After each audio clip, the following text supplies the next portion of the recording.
Welcome লিওস by হায়াত blog. কি বলে ও? কি বলে? যাই হোক, আজকে আমরা এখন কি করব? বলা হয়েছে নাকি পুরোটা?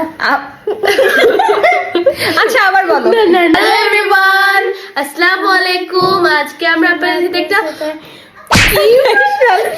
স্পেশাল একটা ফুড ওরা হচ্ছে আপনাদের সাথে শেয়ার করবে। share করবো। ওরা দুজন আজকে ভাইরাল ডিম রেসিপিটা বানাবে। তো চলো জানা যাক কি করা যায়। তো এখন হচ্ছে রাত্রের বাজে কয়টা? রাত্রের বাজে 12টা। তো চলো। কিন্তু গাইস, আমাদের কিন্তু পরীক্ষা চলছে, দোয়া করবেন আমাদের পরীক্ষায় হ্যাঁ, যেন ভালো তো হয়। এখানে হচ্ছে কি নিয়ে নিছে চলো দেখাই। এখানে হচ্ছে নেওয়া হয়েছে শসা, তারপর হচ্ছে লেবু, কাঁচামরিচ, পেঁয়াজ, তারপর সাথে আছে টমেটো সস, তারপরে হচ্ছে চিলি সস আপু। হ্যাঁ ওই, তারপর হচ্ছে ও আচ্ছা এটা চিলি সস। আচ্ছা, এর সাথে আছে কাসুন্দি। আর দরজাটা একটু লাগায় আসো। এর সাথে আছে হচ্ছে এটা কি বলতো, গোলমরিচের গুঁড়া। তারপর হচ্ছে আছে শুকনা মরিচ, তারপরে হচ্ছে একটু সরিষার তেল, লবণ। এখানে কিছু ডিম আমরা সিদ্ধ করে নিয়েছি, 17টা এটা দেখাও ডিম। নাই। এটা আর কি দেখাবো, ধনিয়ার গুঁড়া। আর আছে মেন সব থেকে বড় স্পেশাল, যেটার জন্য এই মজাটা হবে এইটা। তো চলো বানানো যাক। এখন আমরা ডিমটা ছিলে নিচ্ছি। অলমোস্ট আমাদের সবগুলা ডিম ছেলা শেষ। তো চলো রেসিপিতে যাওয়া যাক। আমরা শসা দিয়ে দিয়েছি, সবগুলোই লাগবে আমাদের। আমরা পেঁয়াজও দিয়ে দিচ্ছি এবং ঝাল দিয়ে দিয়েছি। এটা এখন মিক্স করে নিব আমরা।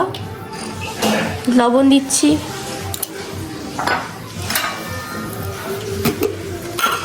যে শুকনো মরিচটা ছিল ওটা আমরা দিয়ে নিব আমাদের পরিমাণ মতো। আপনারা চাইলে বেশি কম করতে পারেন, বাট আমরা বেশি দিব না। আমরা হচ্ছে আমাদের স্বাদ অনুযায়ী নিয়ে নিয়েছি। ঝালটা আমরা একটু কমই দিব, বেশি ঝাল খাবো না।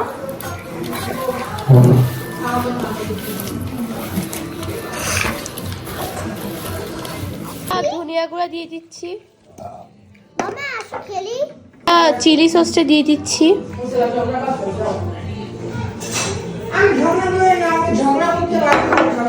এটা ছিঁড়ে দাও জিয়ানা। এরপর দিয়ে দিব হচ্ছে গোলমরিচের গুঁড়া।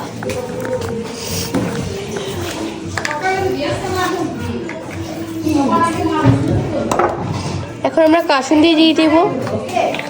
সবটুকু কিন্তু আমাদের পরিমাণ মতোই দিচ্ছি আমরা।